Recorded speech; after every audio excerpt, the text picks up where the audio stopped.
Hello दोस्तों, मैं हूँ आपकी स्मिता। कहानियाँ सुनाती हूँ कुछ दिल से। आज की मेरी कहानी का शीर्षक है चित्रहार। ये उन दिनों की बात है जब ना तो हमारे हाथों में स्मार्टफ़ोन थे और ना ही इंटरनेट और ओटीटी प्लेटफॉर्म्स जैसी सुविधाएं। अगर कुछ था तो वो था हम सबका प्यारा टीवी, और वो भी किसी किसी के घर पर ही होता था। एक ऐसा ही परिवार था, मिश्रा परिवार, जो कि कानपुर शहर के एक घनी आबादी वाले मोहल्ले में एक छोटे से मकान में रहता था। इस परिवार में थी सुधा, उसका पति मोहन, दो प्यारे प्यारे बच्चे, 12 साल का बंटी और 9 साल की बबली, और उन बच्चों की दादी माँ, जिन्हें सब प्यार से अम्मा जी कहते थे। अरे, मैं परिवार के एक सदस्य के बारे में तो बताना आपको भूल ही गई। वो सदस्य है सबका पसंदीदा ब्लैक एंड वाइट टीवी। जी हाँ, घर के आंगन के एक ओर एक बड़ा सा दल्लान, दल्लान में एक बड़ा तखत, 2 कुर्सी, एक स्टूल, और दूर सामने एक बड़ी सी मेज पर किरोशिया के मेजपोश से ढका हुआ एक बड़ा सा ब्लैक एंड वाइट टीवी, और उसके बगल में रखे हुए 2 फूलदान। मानो पूरे घर की शान था ये टीवी, और इसे देखने के लिए पड़ोसी भी आते थे। उन दिनों टीवी पर आजकल की तरह बहुत सारे चैनल्स नहीं होते थे। अगर कुछ था तो सिर्फ दूरदर्शन और उसका घूमता हुआ वो गोला, शायद आपको भी याद होगा। दूरदर्शन पर आने वाले कार्यक्रमों में चित्रहार बहुत लोकप्रिय था, जिसमें हिंदी फिल्मों के 4-5 गाने आते थे, और चित्रहार की दीवानी थी सुधा।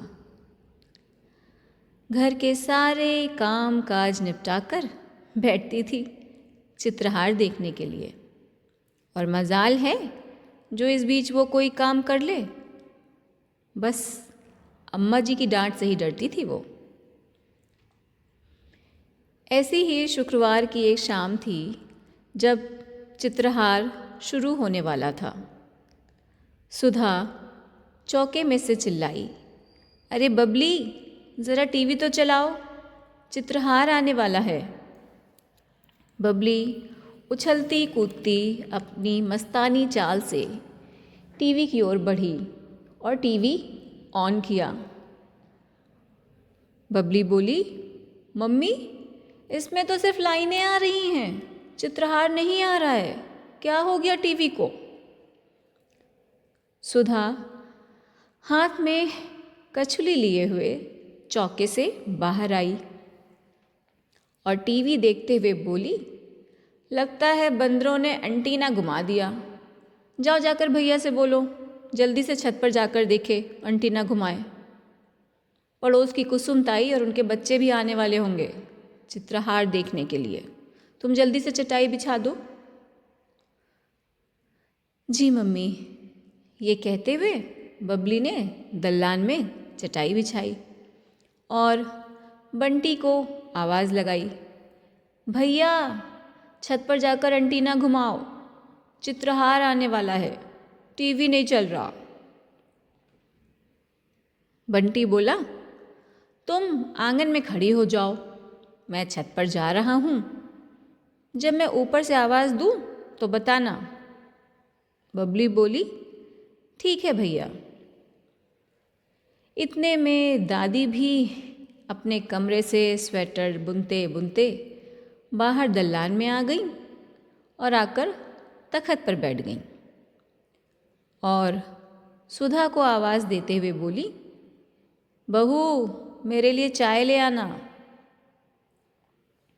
सुधा, लाई अम्मा जी, और मन ही मन बड़बड़ाते हुए सारा टाइम चाय चाय चाय। सुधा चाय का प्याला लाकर स्टूल पर रख देती है। लीजिए अम्मा जी। इतने में बंटी छत पर पहुंच जाता है और एंटीना घुमाता है और आंगन में खड़ी बबली को आवाज़ देता है, आया। बबली दलान में खड़ी सुधा को आवाज़ देती है, मम्मी आया। सुधा, अभी नहीं और घुमाओ। बबली फिर अपने भैया को आवाज़ देती है, और घुमाओ भैया, अभी नहीं आ रहा है। ये सिलसिला लगभग 10 मिनट तक चलता रहता है। इतने में पड़ोस की कुसुम भाभी और उनके 3 बच्चे भी चित्रहार देखने आ जाते हैं। कुसुम भाभी अम्मा जी के पास वाली कुर्सी पर और बच्चे चटाई पर बैठ जाते हैं। अम्मा जी चाय की चुस्की लेते हुए मन ही मन कहती हैं, ये कुसुम भी चली आती है मुंह उठाकर चित्रहार देखने के लिए, चैन नहीं है इसे भी। कुसुम सुधा से पूछती है, क्या हुआ तुम्हारे टीवी को? आज हम चित्रहार नहीं देख पाएंगे क्या? इस पर अम्मा जी ताना मारते हुए कहती हैं, चित्रहार नहीं देखोगी तो क्या मोक्ष नहीं मिलेगा?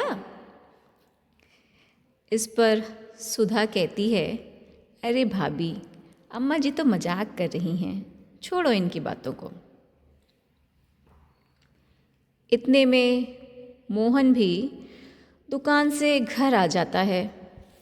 सुधा उससे कहती है, देखिए ना टीवी को क्या हो गया, चित्रहार निकल जाएगा। मोहन कहता है, रुक जाओ बाबा, देख रहा हूँ। मोहन छत पर जाकर देखता है तो पाता है कि एंटीने का तार तो टूटा हुआ है। वो तार ठीक करने लगता है। बंटी कहता है, पापा जल्दी करो, नहीं तो मम्मी का पारा चढ़ जाएगा। मोहन कहता है, पूछो अपनी मम्मी से, आया? बंटी छत से आवाज़ देता है, मम्मी आया। बबली आंगन से आवाज़ देती है, मम्मी देखो आया। सुधा, हाँ हाँ आ गया, जल्दी से आ जाओ सब लोग, आकर बैठ जाओ।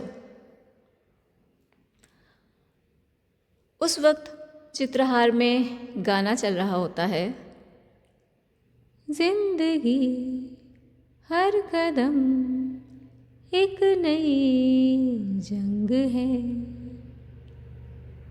मोहन नीचे आकर तखत पर बैठ जाता है, सुधा एक कुर्सी पर और सारे बच्चे चटाई पर। मोहन सुधा से कहता है, एक गिलास पानी तो पिला दो। सुधा कहती है, अभी रुको देते हैं, चित्रहार भी नहीं देखने देते हो, वैसे भी चित्रहार खत्म होने वाला है। बंटी कहता है, मम्मी अभी एक गाना बाकी है, और अगला गाना शुरू हो जाता है, मिल गया हमको साथी मिल गया, हमसे घर कोई जल गया, हो जलने दे। इतने में अम्मा जी अपनी नाक चढ़ाती हुई कहती हैं, बहू ये जलने की बू कहाँ से आ रही है? सुधा भागती हुई चौके में जाती है। मोहन, क्या हुआ? सुधा धीमी सी आवाज़ में कहती है, सब्जी जल गई। अम्मा जी चिल्ला कर कहती हैं, आग लगे इस टीवी को और देखो चित्रहार। बस इतनी सी थी ये कहानी, मेरी ज़ुबानी।